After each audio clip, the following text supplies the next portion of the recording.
we are we are dealing with infrastructure that's been here for like hundreds of years, and I find it disturbing that people could just say, well, you know, ignore that, let's level it and then build from scratch all the time. Although that's, for a lot of people, that's the easy way out. You know, that's the path of least resistance. But I find it more fulfilling to actually, you know, let's solve the puzzle here. Let's make whatever we have work. And I think it's a sensible and a sustainable thing to do. But unfortunately, we know in the building trade, that's not what drives it. It's always the profit margin. So did we make a profit with this venture? If we did, it would be very little. But that's not what we were going for. I mean, our goal was to have a home that we could be proud of.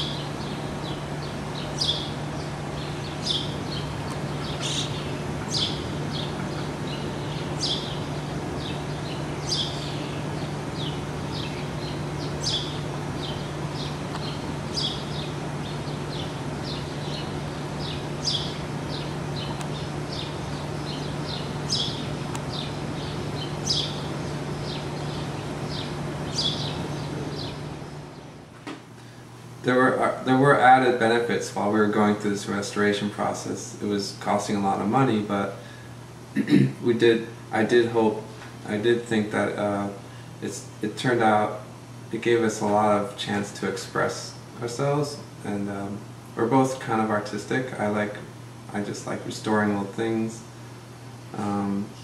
She likes recreating reuse.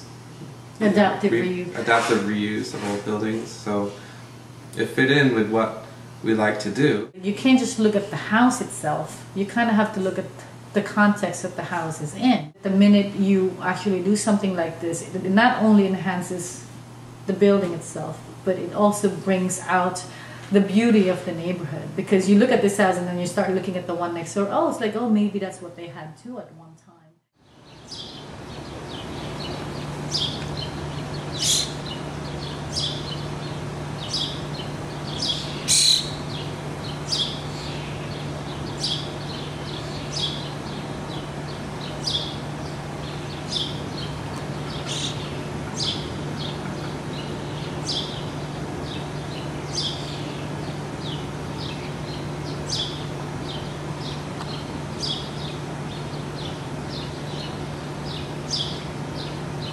But I've always been able to see when I walk into a room that's like disgusting and trashed and drop ceilings and, you know, wood paneling, I can see underneath. I can just totally rearrange the room in my head and take out walls in my mind and know what it could potentially look like.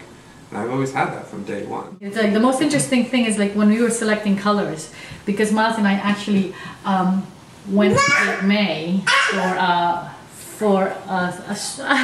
my baby wanted to play ball with me. He wasn't around then, but we went to Cape May. I was pregnant and we wanted to get some inspiration on colors. And we thought that would be a nice getaway before he's born and we could figure out what would look nice in the house. The house is Victorian. It was the earliest map that shows it is from 1873.